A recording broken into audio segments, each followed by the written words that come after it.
sociales, ¿verdad? Allí por el internet, entonces envío los saludos para ellos. De parte de Iglesia Bíblica Bautista San Pedro Sula, les saludamos. Y en esta mañana es mi deseo poder compartir con ustedes un estudio que tiene que ver con la epístola del apóstol Pablo a los hermanos que estaban en Éfeso. Realmente esta carta escrita por el apóstol Pablo no fue directamente dirigida a la iglesia que estaba en Éfeso, aunque sí se leyó allí. Realmente esta carta que fue dirigida específicamente a iglesias, a las iglesias, más que todas las iglesias que estaban ahí en ese lugar donde estaban por ahí Colosas, Éfeso, la Odisea y varias iglesias. Por ahí está una carta circular que tenía que circular por todas estas iglesias. Realmente esta carta de el apóstol Pablo a los hermanos que están en Éfeso, aunque esa palabra Éfeso no está en el texto original, sino dice literalmente para los que están, a los hermanos y santos amados que están, y luego prosigue gracia y paz a vosotros de Dios nuestro Padre y del Señor Jesucristo. Pero no está esa palabra ahí Éfeso, sino que el escritor o el traductor la añadió realmente con el objetivo de que se supiera que se leyó también en esa iglesia en Éfeso.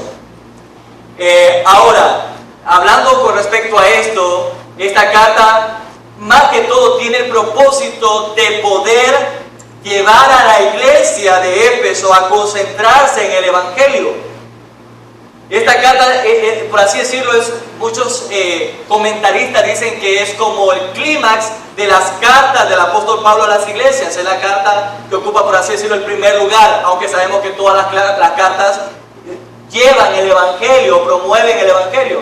Pero esta carta nos explica realmente, desde el capítulo 1, que nos habla acerca de la obra de salvación de Dios, cómo fue esa obra, el pensamiento del Padre que fue el que diseñó. En el capítulo 1, versículo 3, el apóstol Pablo dice: doy gracias a Dios, o bendito sea el Dios y Padre de nuestro Señor Jesucristo.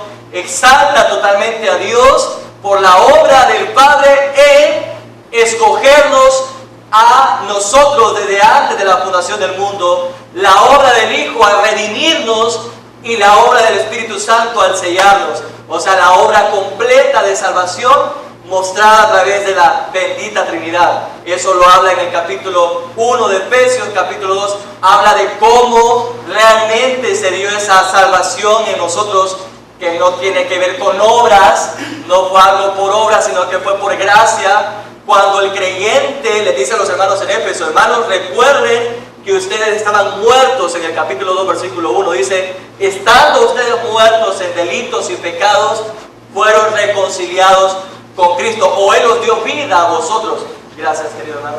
Cuando estabais muertos en vuestros delitos y pecados, significa que la salvación no fue dada a estos hermanos de Éfeso, como también no fue dada a nosotros por obras o porque lo merecíamos, o por algo que nosotros tuviésemos, algo importante, porque Dios vio el corazón de nosotros, porque por nuestros padres o por nuestros abuelos. No, la obra de salvación es un regalo de Dios por gracia, no por obras, por medio de la fe. Y aún la fe, como dice Efesios 2:8, la fe es un don de Dios, es un regalo de Dios. Dios despierta o da vida al muerto, al que está muerto espiritualmente. No hay vida espiritual en él, es incrédulo, está muerto, no tiene oportunidad de ver a Dios, no puede ver a Dios por sí mismo, no puede oír a Dios por sí mismo, necesita ser resucitado de entre los muertos. Y Cristo, por el poder del Evangelio, a través del apóstol Pablo diciéndole a los hermanos de Éfeso, a través del Evangelio Cristo los resucitó a ustedes de entre los muertos por el poder de su palabra. Por eso es que dice: la fe viene por el oír y el oír por la palabra de Dios. Así que la palabra de Dios es la que tiene poder, no un testimonio, no anécdotas, no frases, no cosas que el mundo puede ofrecer. Lo único que puede salvar al hombre muerto es el Evangelio, que está en la palabra de Dios. Ahí podemos encontrar el Evangelio, como lo vamos a ver hoy. Se dice, hermanos, que muchas veces se valora los regalos en base a tres cosas. Muchas veces la valoración de los regalos se da en base a tres cosas. En primer lugar, uno valora los regalos por la persona o la fuente de regalo.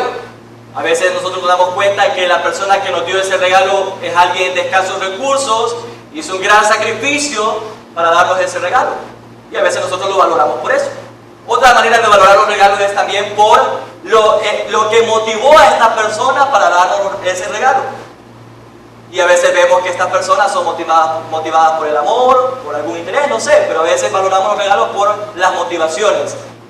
Y la tercera manera de cómo a veces valoramos los regalos es también por el valor intrínseco del regalo, la utilidad que nos da a nosotros, ¿verdad? No es lo mismo que nos den un juguete de esos de niño a que nos den un carro, ¿verdad? Último modelo. Entonces nosotros decimos, wow, este carro tiene un gran valor, también por la utilidad.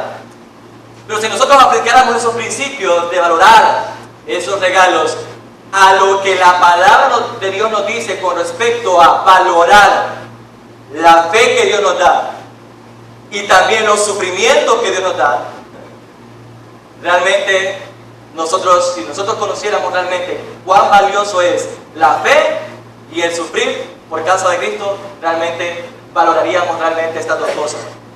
Pero muchas veces nosotros valoramos la fe, decimos, wow, Dios me salvó, qué bendición, Dios me dio vida, Dios me resucitó y Dios me hizo nueva criatura. Está bien, los hermanos de Éfeso lo sabían, pero lo que ellos no estaban valorando, hermanos, era el sufrir por el Evangelio. Ellos no estaban valorando eso. Dios le había concedido a ellos la salvación, pero también les había concedido el sufrir por su causa, como lo hizo con el apóstol Pablo. Es más, nosotros también debemos estar conscientes que Dios nos regaló la fe, o sea, es un regalo de Dios, que creamos en Él, es una obra de Dios, no una obra nuestra, es una obra de Dios. A Dios la gloria por eso. Pero también los sufrimientos son regalos de Dios. Usted dirá, hermano, pero ¿cómo puede decir eso? Nosotros los bautistas a veces pedimos, denme un texto, quiero ver un texto bíblico para ver si es cierto que el sufrimiento es un regalo de Dios. Y vamos a Filipenses capítulo 1, solamente para poder introducir a nuestro texto que vamos a estudiar. Lleva como título el privilegio de sufrir por el Evangelio. Pero antes de ello vamos a ir a Filipenses capítulo 1 versículo 29. Cuando lo tengan me dicen amén. Filipenses 1:29. Dice la palabra del Señor: a causa de Cristo, perdón, no lo tengo. Filipenses 1:29.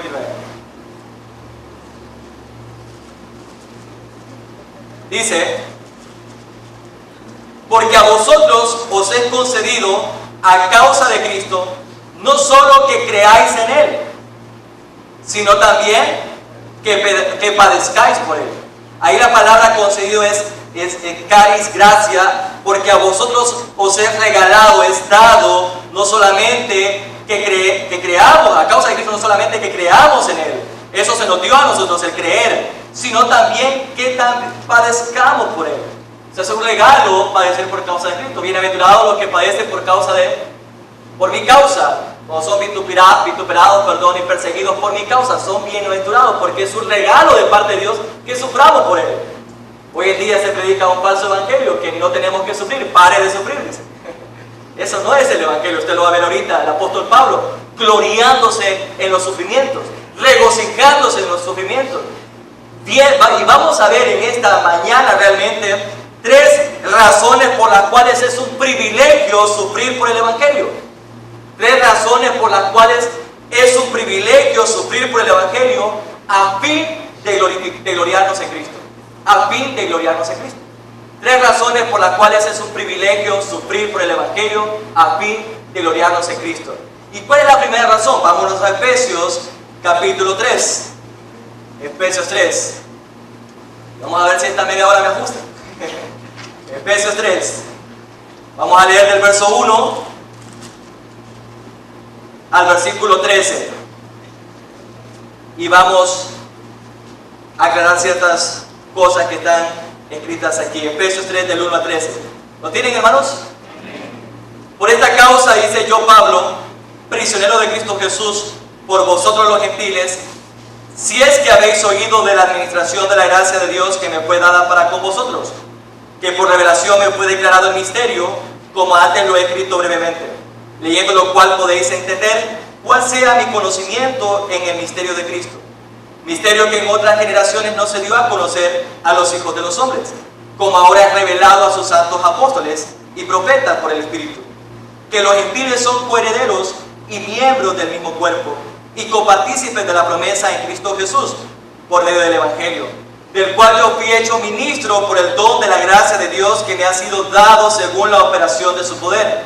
A mí, que soy menos que el más pequeño de todos los santos, me fue dada esta gracia de anunciar entre los gentiles el Evangelio de las inescrutables riquezas de Cristo, y de aclarar a todos cuál sea la dispensación del misterio escondido desde los siglos en Dios, que creó todas las cosas, para que la multiforme sabiduría de Dios sea ahora dada a conocer por medio de la Iglesia a los principados y potestades en los lugares celestiales, conforme al propósito eterno que hizo en Cristo Jesús, nuestro Señor, en quien tenemos seguridad y acceso con confianza por medio de la fe en Él. Por lo cual pido que no desmayéis a causa de mis tribulaciones por vosotros, las cuales son vuestra gloria. Vamos a orar.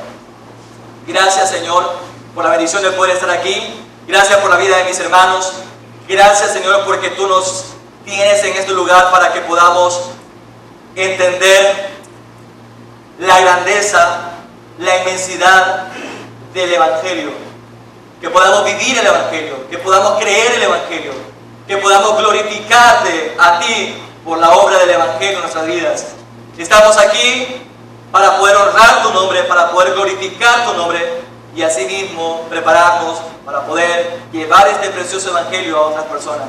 Bendice tu palabra, danos sabiduría, oh Señor, para poder entender esta palabra que ya ha sido revelada, sabiendo, Señor, que no necesitamos mayor revelación porque la revelación ya fue dada a tus santos apóstoles y profetas, y ahora lo que necesitamos es iluminación para poder entender las Escrituras. Te lo pedimos, Señor, en el nombre de Jesús. Amén. Queridos hermanos, he dicho que en este pasaje Cristo nos da 3 razones por las cuales es un privilegio sufrir por el Evangelio, a fin de gloriarnos en Cristo. Cuando el apóstol Pablo escribe este párrafo de Efesios capítulo 3, del 1 al 13, él trae la idea, como le venía diciendo, de hablarles a los hermanos de la obra de la salvación, de la gracia del Evangelio en ellos, como Dios los escogió, como el Padre diseñó el plan de salvación, lo ejecutó el Hijo al salvarnos y el Espíritu Santo lo aplicó al sellarnos. Luego nos muestra en el capítulo 2 cómo fue que fuimos salvados, que no fue por obra de nosotros, sino fue una obra total del Padre, del Hijo y del Espíritu Santo, una obra de Él. Él nos resucitó entre los muertos y Él nos dio vida, dice Efesios 2:5, cuando estabais muertos en vuestros delitos y pecados. Y luego de eso, Él presenta a los hermanos la obra que implica, que Cristo hizo, que implica que ahora los judíos que tenían disputas en ese entonces con los gentiles eran llamados a un cuerpo. Y ahora ellos, ya no había división y barrera que los mantuviese separados, sino que ahora ellos podían ser un solo cuerpo en Cristo, que conocemos ahora que es la iglesia. Ese era el misterio escondido, que lo dice más adelante en Efesios 3, versículos 5 y 6, creo que habla acerca de que ahora somos coherederos, copartícipes de la herencia divina. Entonces, hermano, cuando el apóstol Pablo va a decirles esto a ellos, trayendo a memoria lo que les ha venido hablando, les dice a ellos: ahora, hermano, por tanto, por esta causa, por esta razón, como dice el versículo 1, por esta causa, por esta razón, yo, Pablo, quiero explicarles mi ministerio. Quiero hablarles qué pasa conmigo, por qué estoy sufriendo, las razones por las cuales para mí es un privilegio sufrir por causa de Cristo. Se lo voy a decir. Él iba a empezar una oración. Realmente él iba a orar por esta causa en el versículo 14, Efesios 3, empezando del 1 y pasándose al 14, él iba a hacer una oración por los hermanos para que comprendieran realmente lo que le venía hablando. Pero él tiene que hacer una pausa ahí, un paréntesis, que en el texto griego está como un paréntesis, para explicarles a ellos realmente por qué él está preso por qué Él está sufriendo, las razones por las cuales Él está sufriendo, para que ellos no se desanimen, porque los hermanos querían desanimarse, estaban desalentándose. Querían, la palabra ahí en el versículo 13, por esta causa pido, no desmayéis. Esa palabra desmayéis es no se desvíen, no se desalienten, no se vayan. Les voy a explicar qué es lo que está pasando conmigo. No se frustren porque estoy preso, llevaba casi 2 años preso. No había llegado a Éfeso. Los hermanos estaban preocupados por él. Y viene él y les dice, hermanitos, queridos, amados, les voy a explicar las razones por las cuales para mí esto que estoy viviendo es un privilegio, como lo debe ser para ustedes también. Ahora, ¿cuál es la primera razón por la cual es un privilegio, sufrir por el Evangelio? ¿Cuál es la primera razón por la cual es un privilegio sufrir por el Evangelio? A fin de gloriarnos en Cristo. ¿Cuál es la primera razón? Bueno, la primera razón es por la grandeza de la fuente del Evangelio. Por eso es un privilegio sufrir por el Evangelio, por la grandeza de la fuente del Evangelio. Porque Pablo dice en el versículo, vamos a Efesios 3:1, y vayan conmigo para que no nos perdamos. Por esta causa yo, Pablo, prisionero de Cristo Jesús, no es prisionero de Roma, no es prisionero de Nerón, él es prisionero de Cristo, está atado a Cristo por beneficio de vosotros los gentiles, o para beneficio de vosotros los gentiles, ya que habéis oído de la administración de la gracia de Dios que me fue dada para con vosotros. Ya que ustedes saben de que Dios me encomendó, me delegó a administrar el Evangelio para ustedes los gentiles. Ustedes lo saben muy bien, le está diciendo Pablo a ellos, de que este Evangelio que me fue dado por Dios. Dios me encomendó para yo llevar este Evangelio a ustedes. La palabra administración ahí tiene que ver con alguien que se encarga de distribuir las cosas para los demás. Antes, en el tiempo de Pablo, esa palabra tenía relación con personas o padres de familia que le delegaban a un esclavo la administración de su hogar. Y venía este esclavo y distribuía la comida a los hijos, a los trabajadores. Él administraba el hogar. Entonces el amo delegaba a ese esclavo la autoridad de la administración de su hogar. Entonces Pablo utiliza esta misma palabra para decir, Dios me dio a mí la administración del Evangelio para ustedes. Dios me escogió a mí para poder llevar ese Evangelio a ustedes. Por eso es que Pablo dice, esto no fue porque yo me puse aquí. Yo estoy sufriendo no porque, o estoy padeciendo estas cosas porque yo me metí a esto. Dios me metió a esto. Dios me trajo aquí, el gran Dios soberano, el gran Dios eterno. ¿Y qué es lo que hace la fuente del Evangelio? La fuente, cuando hablo de la fuente, hermano, estoy hablando de dónde viene el Evangelio. El Evangelio viene de Dios, como lo dice en Efesios capítulo 1, versículo 3 en adelante. Entonces, ¿qué es lo que hace la fuente del Evangelio? ¿Qué hizo esa fuente? Bueno, Pablo dice en primer lugar, versículos 2 y 3. Vaya a Efesios 2 y 3, dice. Efesios capítulo 3, versículos 2 y 3. Efesios capítulo 3, versículos 2 y 3 dice, si es que habéis oído de la administración de la gracia de Dios que me fue dada para con vosotros, que por revelación me fue declarado el misterio, como antes lo he escrito brevemente. Esto viene de Dios, esto fue dado por un poder sobrenatural, Dios me lo reveló, y eso nos lleva cuando Pablo fue confrontado. ¿Se acuerdan cuando fue tirado del caballo? Y él pudo ver realmente a Cristo, lo vio y Cristo habló con él, y él pudo tener su conversión ahí. Él sabe que no fue algo que él produjo, no fue algo que él hizo, sino que todo fue la obra de Dios. Y entonces dicen, no, hermanos, para mí es un privilegio y quiero contarles que lo que estoy padeciendo es porque Dios, en primer lugar, me encargó el Evangelio.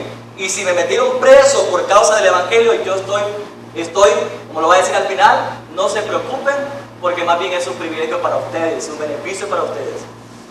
Como lo dicen en otros pasajes. Gloríense, yo me glorío en la cruz, para mí el morir es ganancia, el vivir es Cristo y el morir es ganancia. Él no estaba sufriendo porque, ay, estoy preso aquí. Imagínense a Pablo. Cualquiera podría decir, pobrecito Pablo. La iglesia hubiese dicho, pobrecito Pablo, hay que ir a visitarlo, él es el que necesita, hay que animarlo. No, más bien, él está animando a los hermanos. Le está diciendo, hermanos queridos, déjenme decirles en primer lugar que Dios me encomendó un ministerio, llevar el Evangelio. Y Él fue el que me lo dio. Él es la fuente de ese Evangelio, fue dado a mí por gracia para ustedes. Lo dice en el versículo 3, que por revelación me fue dado, me fue declarado el misterio, ese misterio como antes lo he escrito brevemente. Leyendo lo cual podéis entender. ¿Cuál es ese misterio? Ahí explica qué significa ese misterio. Versículo 4, leyendo lo cual podéis entender cuál sea mi conocimiento en el misterio de Cristo. Quiero que ustedes comprendan cuál es mi comprensión de ese misterio. Misterio que en otras generaciones no se dio a conocer a los hijos de los hombres, como ahora es revelado a sus santos apóstoles y profetas por el Espíritu. Y ahí está la explicación del misterio, versículo 6. ¿Qué es el misterio? Bueno, ese misterio que estaba escondido antes no fue revelado en el Antiguo Testamento, sino que fue revelado en los tiempos de Pablo. ¿Qué significa ese misterio? Ese misterio es que los gentiles son coherederos y miembros del mismo cuerpo y copartícipes de la promesa en Cristo Jesús por medio del Evangelio. Ahora gentiles y judíos, ambos ya son un solo cuerpo en Cristo. Ahí entra la iglesia en acción. Y ahí se presenta, y Pablo está exponiéndole a los hermanos que ahora ellos son los beneficiarios de eso que Dios, de ese encargo que Dios le dio a él. Dios le dio el Evangelio a él para llevarlo a los gentiles. Y Pablo les quiere decir a ellos, mire, ustedes ahora, no solamente los judíos creyentes, sino que también ustedes gentiles, hermanos de Éfeso, son participantes de la promesa. Ya no solamente son ellos, porque los judíos pensaban que solamente ellos eran, pero ahora la salvación vino al pueblo gentil. Y entonces Pablo les explica eso, ese era el misterio escondido. La obra de la iglesia, o sea, ese cuerpo de Cristo que estaba compuesto tanto de judíos, gentiles, de cualquier nación, lengua, pueblo, la iglesia. Por eso es que dice el versículo 6, que los gentiles son coherederos y miembros del mismo cuerpo y copartícipes de la promesa en Cristo Jesús por medio del Evangelio. Versículo 7, del cual yo fui hecho ministro por el don de la gracia de Dios que me ha sido dado según la operación de su poder. Yo sé, hermanos, que hay mucha información aquí, que necesitaríamos bastante tiempo para poder explicarla, pero quiero ser claro y no extenderme mucho en muchas cosas porque lo voy a llevar muy allá y probablemente pueda llevarlos hasta la confusión. Quiero ser claro, repito que el apóstol Pablo está dando 3 razones por las cuales es un privilegio sufrir por el Evangelio. La primera razón es por la grandeza de la fuente del Evangelio. Dios le comisionó este Evangelio a Pablo y Pablo estaba seguro de lo que estaba haciendo. Les estaba explicando a los hermanos de cómo él había sido comisionado. Así que no tenían por qué preocuparse, como dice en el versículo 13. Ahora, ¿qué hizo ese Evangelio? ¿Qué hizo esa fuente, perdón? ¿Qué fue lo que hizo?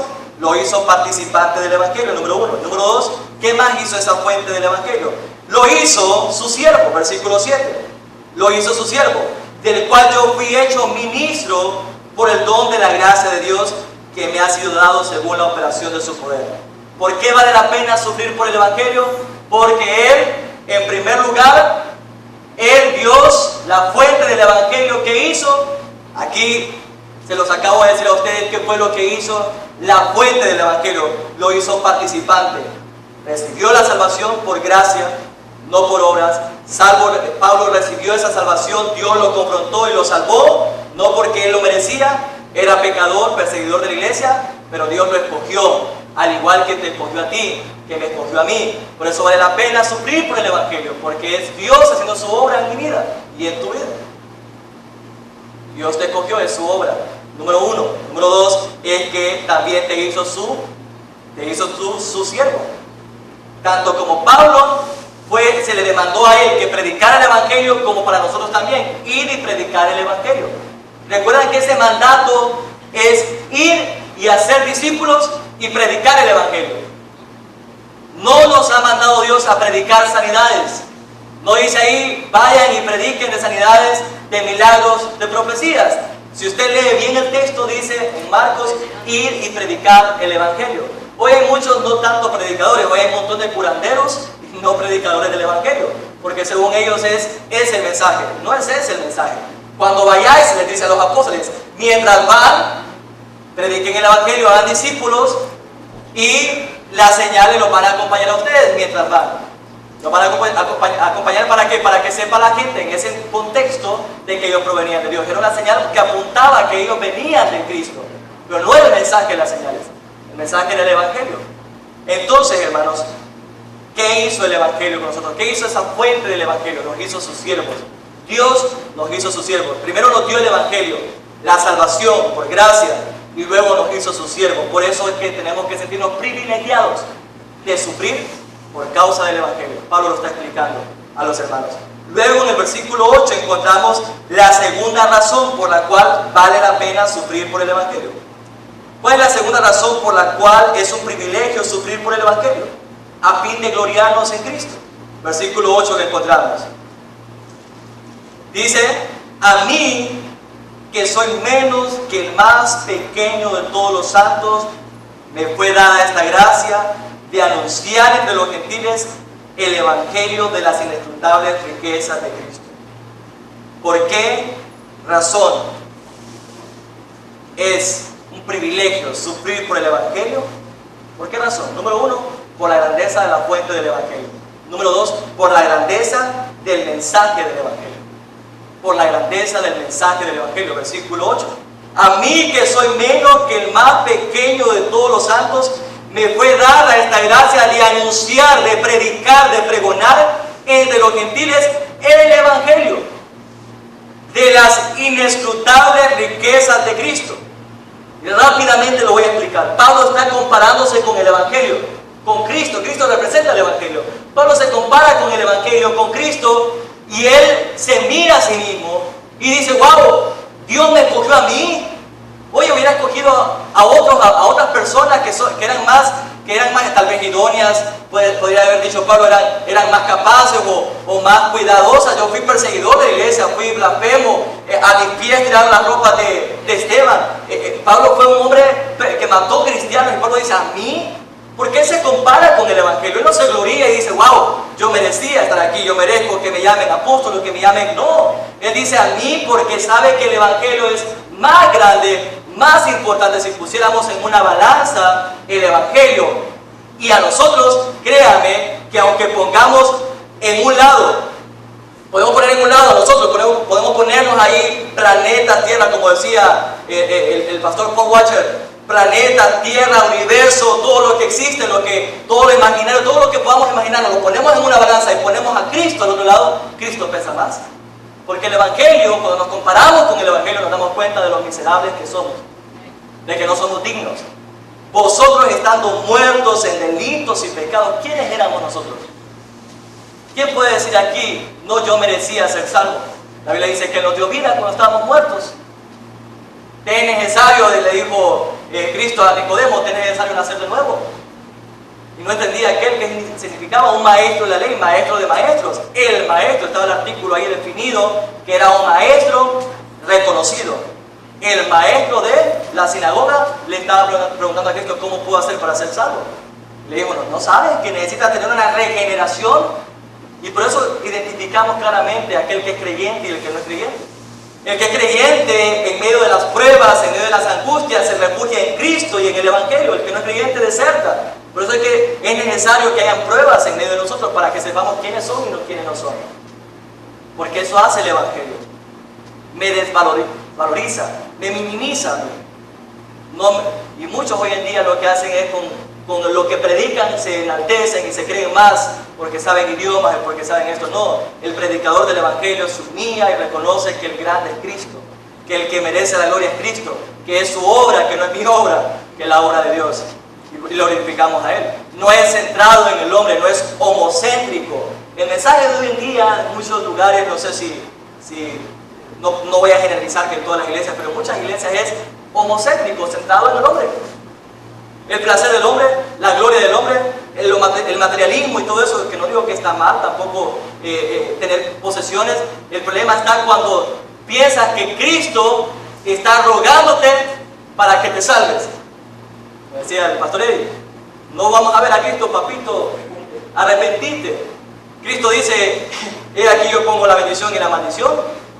Vea, el que cree en mí no es condenado, pero el que rehúsa creer ya ha sido condenado. Él es teocéntrico el mensaje es centrado en Dios, en su obra, su plan. Él envía a su Hijo a morir, cree en el Señor Jesucristo y será salvo. Rehúsa creer y estás condenado. Y ese es el mensaje del Evangelio. Ponemos la ley que me dice a mí, soy pecador, no hay justo ni aun uno, no hay quien entienda, no hay quien busque a Dios, y ponemos la gracia. Pero en Cristo encontramos perdón de pecados, salvación. Él es el camino, la verdad y la vida. Ese es el Evangelio. La bendición de que hay una buena noticia para el mundo hoy en día. Y ya predicamos a Cristo. Entonces, hermanos, el apóstol Pablo reconoce allí y valora la grandeza del mensaje del Evangelio. ¿Y por qué decimos también que es grandeza? Porque él utiliza una palabra ahí que dice el versículo 8, anunciar entre los gentiles el Evangelio de las inescrutables riquezas de Cristo. Esa palabra inescrutables nos lleva a la idea de, no sé si usted, todos damos cuentas, la mayoría de aquí damos cuentas a la ley, ¿verdad?, de que hemos pagado impuestos. Se necesita un contador para saber cómo está el movimiento de nuestros ingresos y egresos, facturas y todo eso. Para poder saber también de dónde es la procedencia de nuestras posesiones y de lo que tenemos, si no es de dinero ilícito o lavado de activos. Bueno, la palabra aquí, inescrutables, es de alguien que está buscando o que está rastreando el origen de esas riquezas. ¿Y sabe qué significa allí también? Inescrutables. Significa imposible de rastrear. Si usted empieza a buscar de dónde procede tanta gracia, de dónde procede tanto amor, tanta misericordia y bondad de Dios, nunca lo va a poder entender. ¿Por qué perdona a un hombre pecador? A un hombre malo, a un hombre que no merece ser salvado. Pero es la gracia, es la obra de Dios en su vida y en mi vida.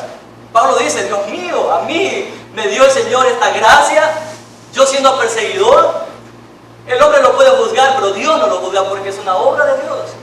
Es su amor tan grande. Y él dice, es inescrutable, pero eso es la grandeza del mensaje del Evangelio. Y si yo lo predico, hermano, no hay otra cosa más que usted pueda heredar a sus hijos, a su familia, que el Evangelio. ¿Por qué? Porque tiene valor eterno. Lo demás se acaba, lo demás se pierde en vano, pero el Evangelio, la salvación de Cristo en nuestras vidas es por la eternidad. ¿De qué le sirve al ser humano ganar el mundo si al final pierde su alma? Hermanos, tenemos un Evangelio maravilloso, grandioso, por lo cual debemos estar dispuestos a sufrir y a valorar esa grandeza del mensaje del Evangelio. Dice el versículo 9. Pablo no solamente tenía que predicar el Evangelio, sino también aclarar. Él tenía que hacer ese ministerio, versículo 9, Efesios 3:9, y declarar a todos cuál sea la dispensación o el tiempo del misterio escondido desde los siglos en Dios. Se tenía que aclararle a los gentiles, esa era su misión, que creó todas las cosas, para que la multiforme sabiduría de Dios, propósito, para que la multiforme sabiduría de Dios sea ahora dada a conocer, miren, por medio de la iglesia, a los principados y las potestades en los lugares celestiales. ¿Qué hace la grandeza del Evangelio? Ya vimos qué hace la fuente del Evangelio, ¿se acuerdan? Lo que hace la fuente del Evangelio, ¿qué hizo la fuente del Evangelio? Nos dio la salvación, Dios nos salvó, nos escogió y luego nos hizo sus siervos, la fuente del Evangelio. Ahora, ¿qué hace la grandeza del Evangelio? ¿Qué hace en nuestra vida? Bueno, lo primero que Él hace es que nos muestra nuestra indignidad. Como Pablo se comparó con el Evangelio y dijo, no lo merezco. Que me haya dado este Señor a mí este encargo de predicar el Evangelio, no lo merezco. Nos muestra nuestra indignidad. Segundo, ¿qué hace la grandeza del Evangelio? Nos mueve a proclamar el plan divino del Evangelio. Nos mueve a proclamar el plan divino del Evangelio. Mire el versículo 10, para que la multiforme sabiduría de Dios sea ahora, en ese tiempo, dada a conocer por medio de la iglesia a los principados y potestades en los lugares celestiales. O sea, al predicar el Evangelio, al llevar el Evangelio a otros, se dan cuenta tanto ángeles como demonios del poder de Dios a través del Evangelio. La humanidad se da cuenta del Evangelio porque es el medio que Dios estableció para salvar a sus escogidos, como también ángeles y demonios. Mismo Satanás se da cuenta del poder del Evangelio. Por eso es que es grande, hermano, porque salva.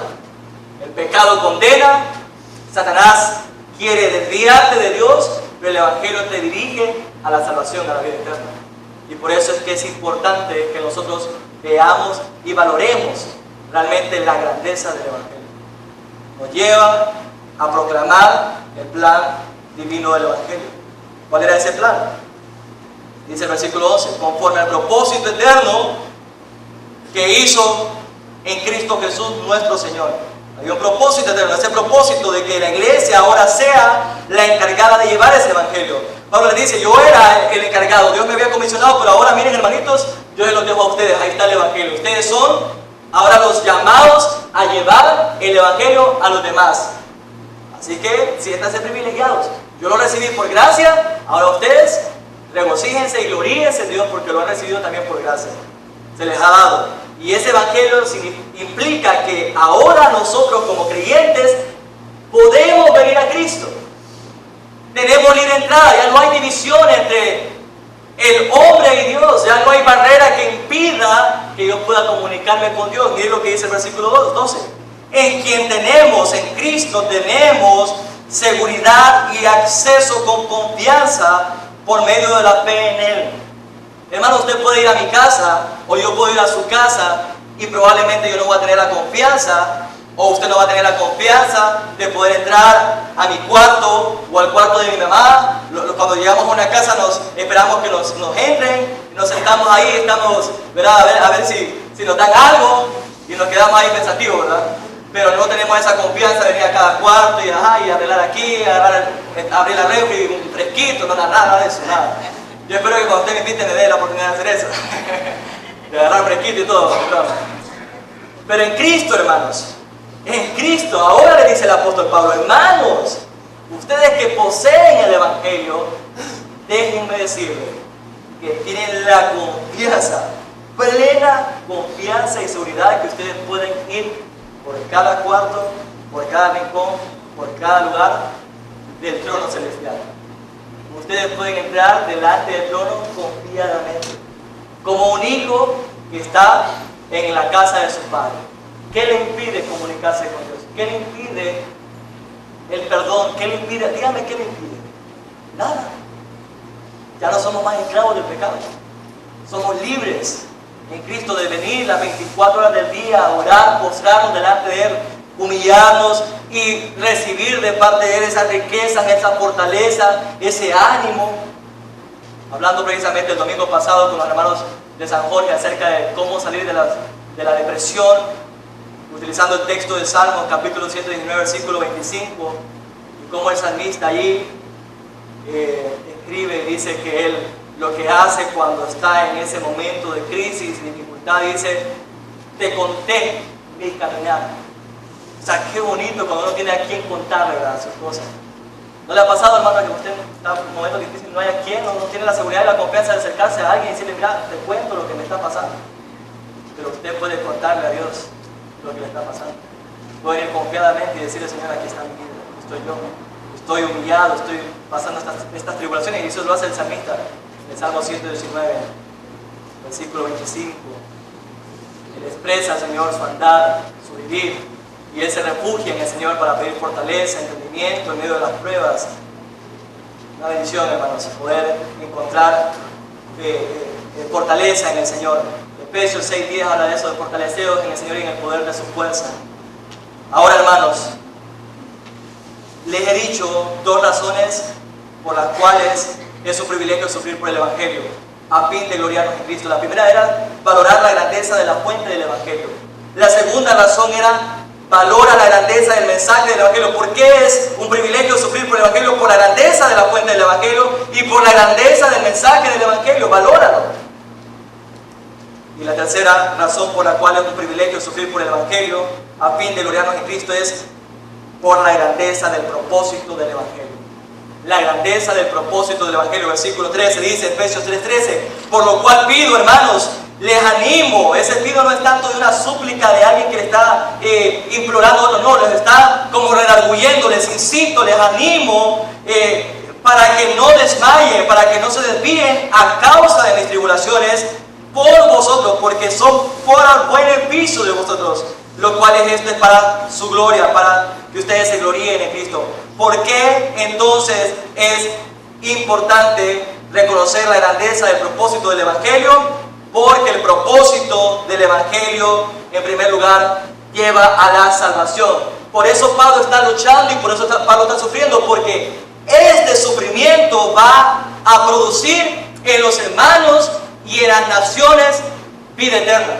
Eso es lo que hace el Evangelio. Cuando usted lo predica en medio de la prueba, cuando encuentra obstáculo en casa, obstáculo en el trabajo, obstáculo en la iglesia, pero usted se mantiene firme y se gloria en medio de las tribulaciones, dése cuenta que lo que usted está haciendo, en primer lugar, es el mensaje de salvación. Ese Evangelio que usted lleva o que usted proclama es el Evangelio de la salvación a Cristo, y por eso vale la pena saber cuál es el propósito del Evangelio. ¿Cuál es el propósito del Evangelio? Entonces es para la salvación. El Evangelio salva, hermano. Número 1, Romanos habla acerca de Romanos 1:16. Le invito a que vayan por favor ahí rápidamente, Romanos 1:16. Decía el apóstol Pablo, Romanos 1:16. Porque no me avergüenzo, Romanos 1:16. Porque no me avergüenzo del Evangelio. ¿Por qué no se avergüenza del Evangelio? Porque es poder de Dios para la salvación. A todo aquel que cree, al judío primeramente y también al griego. Poder de Dios para salvación.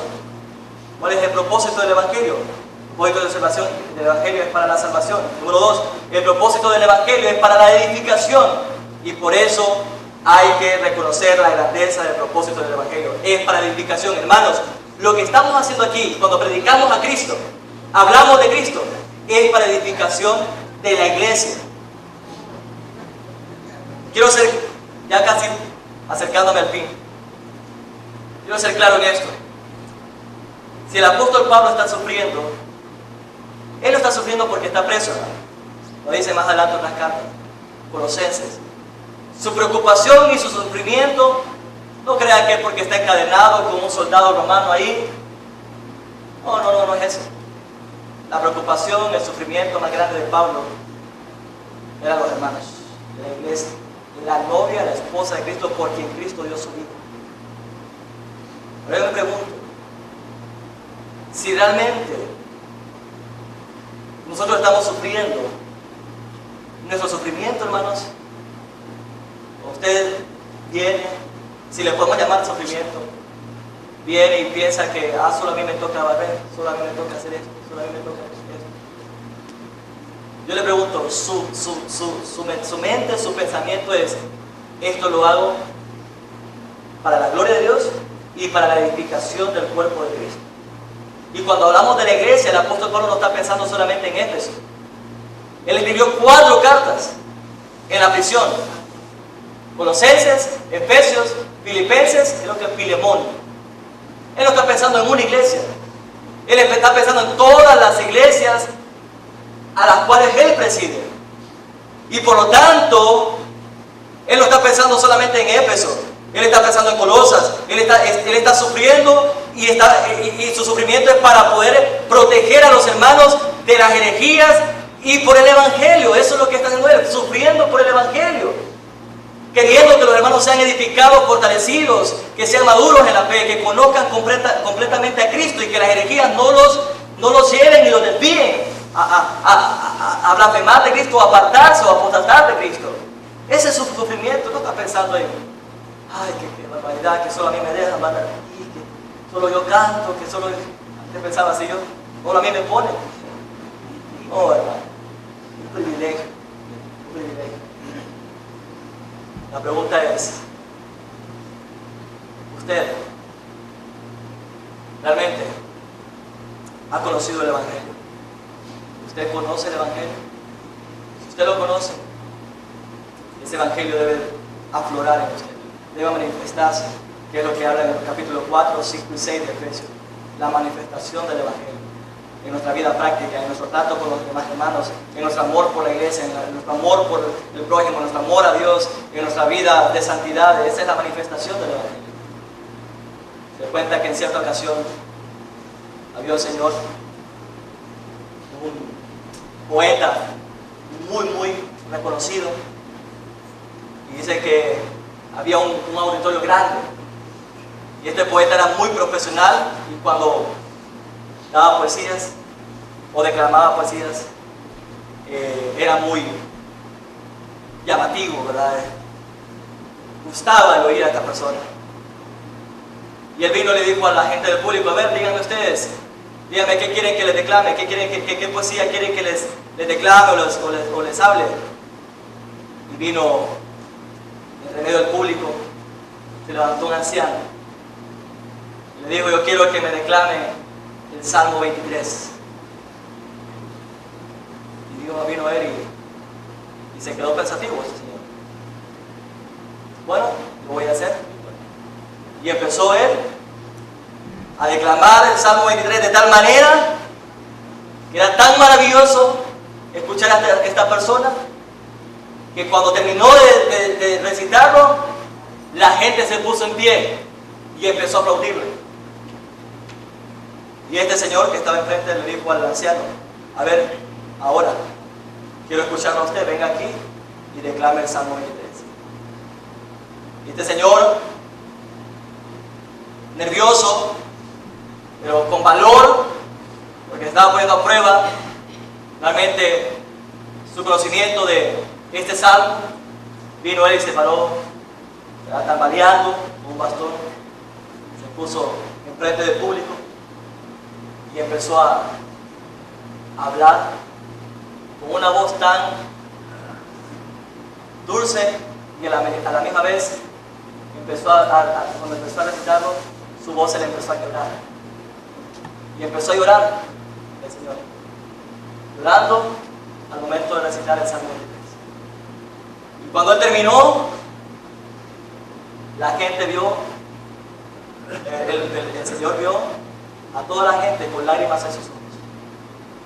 Y vino el poeta y le dijo a la gente, quiero que escuchen, que sepan, yo conozco el Salmo 23, pero él conoce al pastor del Salmo 23, a Jehová. Solamente conozco la letra, pero él conoce al autor de ese salmo. Hermanos, si nosotros conocemos el Evangelio, vamos a vivir el Evangelio, nos vamos a gloriar el Evangelio en cualquier circunstancia, sea en tristeza o en alegría. Glorificamos a Dios por su obra tan grande que hizo por nosotros. Vamos a orar. Padre, gracias por tu palabra. Gracias, Señor, por el testimonio y el ejemplo